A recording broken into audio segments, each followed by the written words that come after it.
You ready? Do you want to have kids? Oh yeah, of course.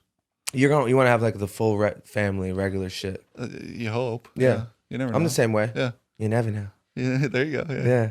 Are you so? How did that start, by the way? You never know. Yeah.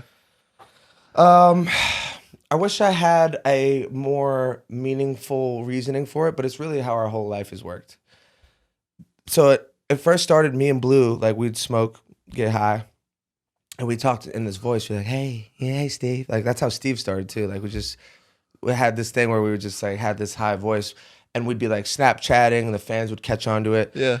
And it was one of those slogans. Was like, hey, you just never know. And it was this. It went with this. Me and Blue did it even before it was even a thing. You know? And I started to say it a little bit like, you know, on Instagram or on Snapchat, and the fans, I started to see that they were really like catching on to it. Uh-huh. And then, you know, and I think this is I've learned this so much in life. Like, if you let things flow to you and you let ideas flow to you, and you're not sitting there forcing yourself to like come up with branding or come up with anything, really, it goes for anything. I was really subconsciously good at like letting things and ideas flow to me, and like we didn't overthink or try hard on anything. Yeah, that's good. And you never know, it's been something that's like good, huge, massive for us. And it's very broad.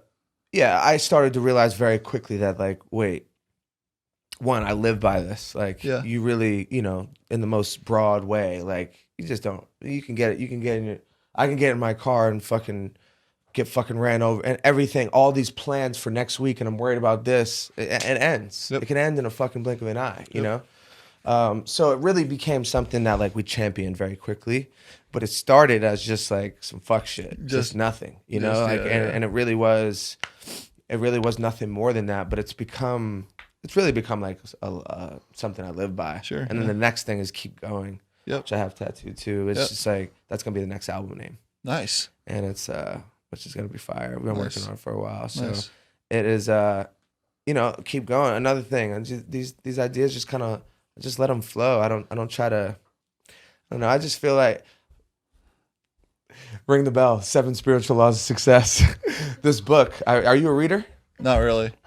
But it'll help me, I'll read it. Get this guy fucking 7 Spiritual Laws of Success and just read it. You already have so much of it, but there's laws, and one of them is the law of least effort.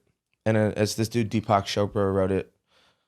Deepak, I know you're listening. I've given him a shout out on everyone. So, but it's the law of least effort, and it's just like understanding if you're at peace and in flow with the universe, and your intentions are good, and you have all the right. You wake up with this goal, and all your intentions and all your actions align. You know, the universe will flow the right things to you. Yeah, you just have to reward you. You just have to have the awareness to capitalize. Sure. But all the opportunities are there, even hidden. I believe that. Even hidden in problems. You know, there's so much opportunity seed in problems and hardships. Yep, totally. So yeah, read that. You'll just be like, I fuck with all this. It just articulates it in a way that really like helped me when I told you I was kind of going through a phase where I needed to kind of go inward. It was huge for me. Yeah. Good.